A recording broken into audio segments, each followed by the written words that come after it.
चलिए आज फिर हम स्टार्ट करते हैं संबंधों के प्रकार से। कल हमने संबंध के 5 प्रकार पढ़ लिए थे। आज हम 6वें से स्टार्ट करते हैं। 6वां प्रकार है सम्मित संबंध।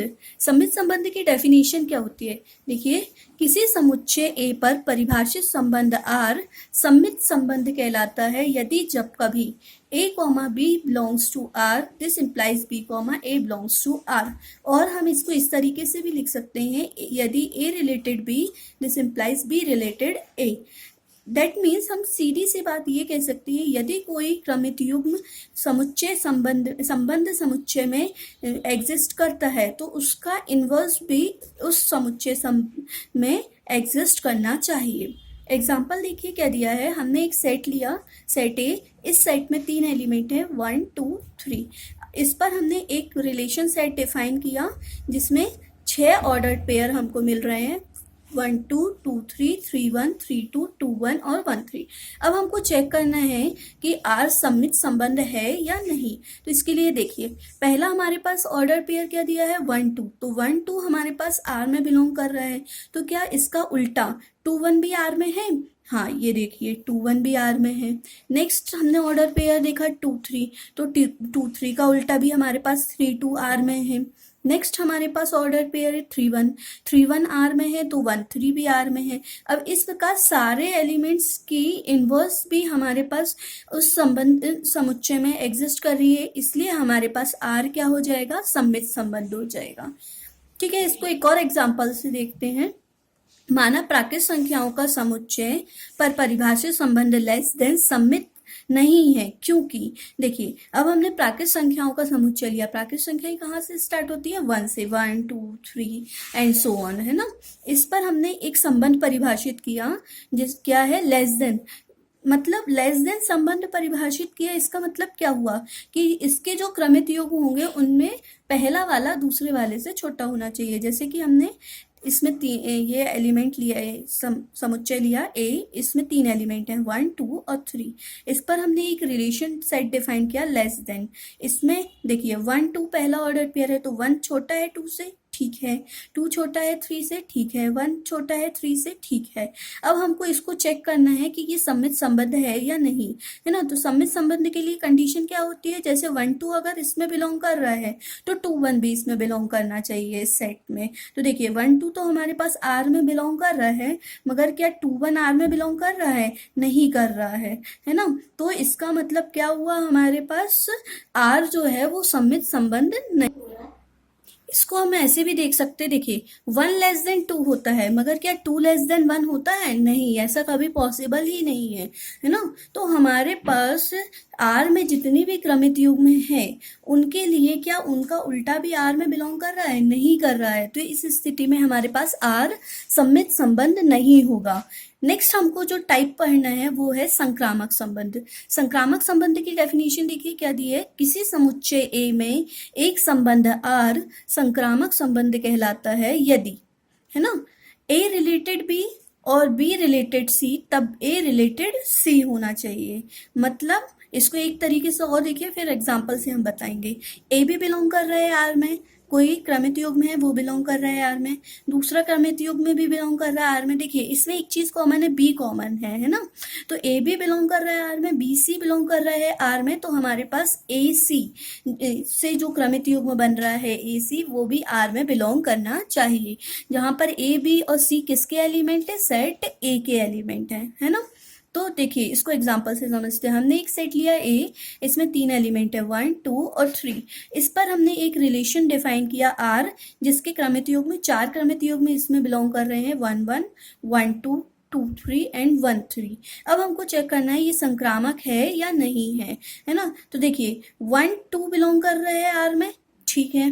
2 3 भी बिलोंग कर रहा है आर में, ठीक है। तो देखिए ये दोनों कॉमन निकल गए, तो अब बच्चा क्या, 1 3। तो 1 3 भी आर में बिलोंग कर रहा है। इसका मतलब क्या हुआ, हमारे पास आर जो है वो संक्रामक संबंध होगा। अब इसको दूसरे एग्जाम्पल से समझते हैं। क्या दिया है हमारे पास? माना प्राकृत संख्याओं का समुच्चय। प्राकृत संख्याओं के समुच्चय को हम किससे डिनोट करते हैं? n से। तो n में प्राकृत संख्याएं कहाँ से स्टार्ट होती है? 1 से। तो 1 2 3 एंड सो ऑन नंबर्स होंगे। इस पर हमने एक रिलेशन डिफाइन किया, less than. Less than relation का क्या मतलब है? पहला नंबर दूसरे नंबर से छोटा होना चाहिए। तो 1 less than 2, 2 less than 3, 3 less than 4, 4 less than 5, है ना। तो देखिए इसके लिए भी हमारे पास 1 लेस देन 3, 1 लेस देन 3 भी हो सकता है कि नहीं हो सकता इस ऑर्डर्ड पेयर का हिस्सा? तो देखिए जब हमारे पास 1,2 है ना, 1,2 और 2,3 इसमें अगर बिलोंग कर रहे हैं तो ये दोनों तो कॉमन में निकल गए। तो बच्चा क्या? 1,3। तो 1,3 भी हमारे पास इस सेट में बिलोंग करेगा। तो इसलिए हमारे पास ये प्राकृत संख्याओं का समुच्चय क्या हो जाएगा? एक संक्रामक संबंध हो जाएगा। नेक्स्ट जो हमको टाइप पढ़ना है वो है तुल्यता संबंध। तुल्यता संबंध के लिए हमने कल भी आपको बताया था कि हमारे पास जो 3 टाइप हैं, स्वतुल्य संबंध, सममित संबंध और संक्रामक संबंध। यदि कोई संबंध इन तीनों प्रॉपर्टीज को, ये तीनों टाइप की प्रॉपर्टीज को फॉलो करता है तो फिर वो तुल्यता संबंध भी होगा। देखते हैं इसके डेफिनेशन क्या दी है। समुच्चय ए पर परिभाषित संबंध आर तुल्यता संबंध कहलाता है यदि आर क्या हो? स्वतुल्य हो, है ना। स्वतुल्य की कंडीशन क्या होती है? For all A belongs to A this implies A comma A belongs to R, है ना। ये हम स्वतुल्य की कंडीशन पढ़ चुके हैं। नेक्स्ट है आर सम्मित हो। तो सम्मित की कंडीशन क्या होती है? For all A comma B belongs to R there exist B comma A belongs to R. और थर्ड है कंडीशन क्या? आर संक्रामक हो, अर्थात यदि A comma B belongs to R और B comma C belongs to R तो ये बी और सी कॉमन हो गए और ए सी बचा, तो ए सी भी हमारे पास आर में बिलोंग करना चाहिए। ठीक है, इसको हम एग्जाम्पल से ही समझते हैं। कभी भी आपको ये जो चैप्टर है जितना ज़्यादा एग्जाम्पल लेके समझोगे उतना ज़्यादा आपको इजी पड़ेगा। ठीक है, तो इस चैप्टर को समझने के लिए ज़्यादा से ज़्यादा एग्जाम्पल सॉल्व कीजिए। डेफिनेशन तो हाँ ठीक है, डेफिनेशन एक लिमिट तक हम कर सकते हैं, मगर जितने ज़्यादा एग्जाम्पल सॉल्व करेंगे हमको उतनी ज़्यादा इजी हमारा ये चैप्टर होता जाएगा। देखिए हम इसको एग्जाम्पल लेते हैं। माना समुच्चय ए 1 2 3 है ना। तब ए पर परिभाषित संबंध आर इस प्रकार है। इस पर हमने एक रिलेशन डिफाइन किया। रिलेशन सेट में कितने ऑर्डर्ड पेयर मिल रहे हैं हमको? 5। पहला है 1 1, दूसरा है 1 3, 3 1, 2 2 और 3 3। अब हमको चेक करना है कि ये आर जो है वो तुल्यता संबंध है या नहीं। तो हमको तुल्यता संबंध के लिए क्या करना रहेगा? 3 कंडीशन चेक करनी होगी। पहला देखना होगा हमारा संबंध स्वतुल्य है या नहीं, दूसरा हमारा संबंध सम्मित है या नहीं, और तीसरा हमारा संबंध संक्रामक है या नहीं। तो सबसे पहले हम चेक करते हैं स्वतुल्यता। हम देखेंगे कि स्वतुल्य की कंडीशन फॉलो कर रहा है या नहीं। स्वतुल्य की कंडीशन क्या दी है हमारे पास? ये देखिए, for all A belongs to A comma A belongs to R. मतलब ए में जितने भी एलिमेंट हैं उनके लिए हमारे पास उनसे रिलेटेड ऑर्डर पेयर संबंध में बिलोंग करने चाहिए। तो देखिए हमारे पास ए में कितने एलिमेंट है? 1 2 और 3, है ना। तो 1 बिलोंग कर रहा है ए में, 1 1 भी आर में बिलोंग करना चाहिए, तो है हमारे पास। 2 बिलोंग कर रहा है ए में, तो 2 2 भी आर में बिलोंग करना चाहिए, ये भी हमारे पास दिया है। 3 बिलोंग कर रहा है ए में, तो 3 3 भी हमारे पास आर में बिलोंग करना चाहिए, ये भी दिया है। इसका मतलब हमारे पास ए में जितने भी एलिमेंट्स हैं उनके लिए ए कॉमा ए हमारे पास आर में बिलोंग कर रहा है। इसका मतलब हमारे पास क्या हुआ? आर जो है वो क्या होगा? स्वतुल्य होगा। अब नेक्स्ट कंडीशन हमको क्या चेक करनी होती है? सम्मितता। हमारा संबंध सम्मित है या नहीं। तो सम्मित के लिए हमने क्या कंडीशन बताई है? For all A comma B belongs to R there exist B comma A belongs to R होना चाहिए, है ना। मतलब अगर कोई भी क्रमित युग्म संबंध में बिलोंग कर रहा है तो उसका उल्टा भी उस संबंध में अगर बिलोंग करेगा तो वो सम्मित हो जाएगा। देखिए हमारे पास 1,3 बिलोंग कर रहा है आर में, तो 3,1 भी बिलोंग कर रहा है आर में। अब देखिए 1 1 भी है हमारे पास, तो 1 1 का उल्टा तो 1 1 ही होगा। 2 2 है तो 2 2 का उल्टा 2 2 ही होगा। 3 है तो 3 3 का उल्टा 3 होगा। एक 1 3 और 3 1 बचे थे तो ये दोनों एक दूसरे के हो गए, तो हमारे पास आर क्या हो जाएगा? सम्मित संबंध हो जाएगा। नेक्स्ट और लास्ट कंडीशन हमको प्रूफ करनी है संक्रामक, हमारा दिया गया जो संबंध है वो संक्रामक है या नहीं। तो संक्रामक के लिए हमारे पास क्या कंडीशन होती है, a comma B belongs to R और b comma C belongs to R, there exist a comma C belongs to are.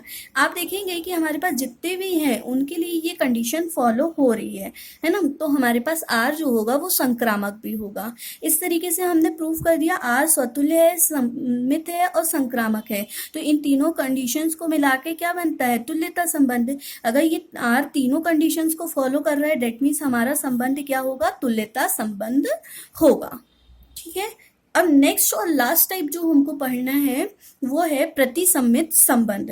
प्रतिसम्मित संबंध क्या कहलाता है, देखिए किसी समुच्चय A में एक संबंध R प्रतिसम्मित कहलाता है यदि a comma B belongs to R और b comma A belongs to R, this implies a बराबर b, है ना।